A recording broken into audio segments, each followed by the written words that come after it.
Presidential Emergency Facility sites were built and administered through the executive branch as White House Military Office, and communications personnel were attached to the White House Communications Agency. The presidential emergency sites were literally holes in the ground, deep enough to withstand a nuclear blast and outfitted with elaborate communications equipment. Funds to support the sites wound their way through a circuitous route in the Defense Department. Authorization to spend the money, although it was allocated to the Army, was given to the Navy, specifically the Chesapeake Division Navy engineers, who didn't know what the fund was for. All oversight for these facilities originated in the White House Military Office. These relocation sites were part of a sophisticated program developed to ensure continuity of the federal government in the aftermath of a nuclear attack. According to a 1958 Civil Defense Agency publication, continuity of government involved preserving and strengthening civil leadership in the event of nuclear attack. By creating the hardened sites with microwave communications facilities, federal planners were ensuring safe havens for the executive branch that would remain in contact with other civil and military leaders throughout a crisis. The federal relocation arc included above and below ground sites located within a 300-mile radius of the nation's capital. Sites included existing buildings like the Greenbrier Hotel for members of Congress and college campuses throughout the region.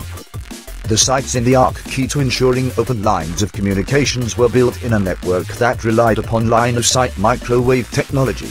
These microwave hops were usually no more than 50 miles apart. Each of the sites included a 100-foot cylindrical tower, two-thirds of which was solidly built to house transmitters and receivers, supply rooms, and quarters for the skeleton staff which oversaw the facilities around the clock. The upper portions of the towers held parabolic antennas aimed towards the next facility in the network. These antennas were shielded by radio-frequency transparent plexiglass that protected the antennas from the elements and concealed them from view while enabling radio waves to pass through. The towers were connected to elaborate underground bunker complexes, and entry to the facilities was through massive blast doors. Well, it was solid concrete. The air system was filtered so that, if anything did happen, all of the air intake would be shut down and you had a filtration system.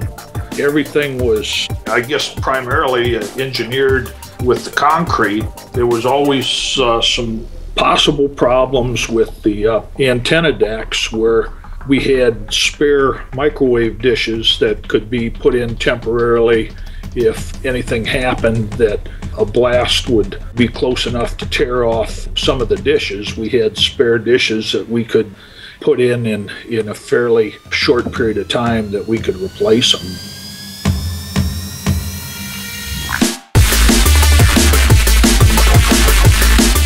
So how did you deal with the locals when you had this large concrete cylinder sticking out of the ground?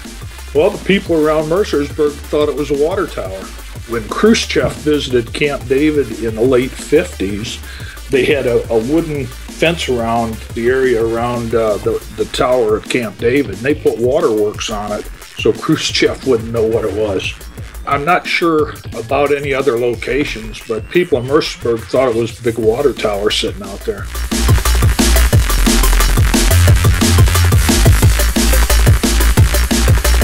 The radiological monitoring stuff, that in the event that there was a nuclear attack, we could survive. We had all the chemical equipment also, as far as gas masks and everything that we maintained there locally in the tower, along with fresh water supply up. We had emergency generators to keep us going with basically everything that we needed to continue for at least a 60-day period of time, if necessary. What would your job have been had a nuclear attack occurred? Primarily to keep the communication systems up. At Cannonball, we did not have a large facility for relocation like the other sites did. We were basically for communication support and to make sure that the microwave links and everything else were up and operating.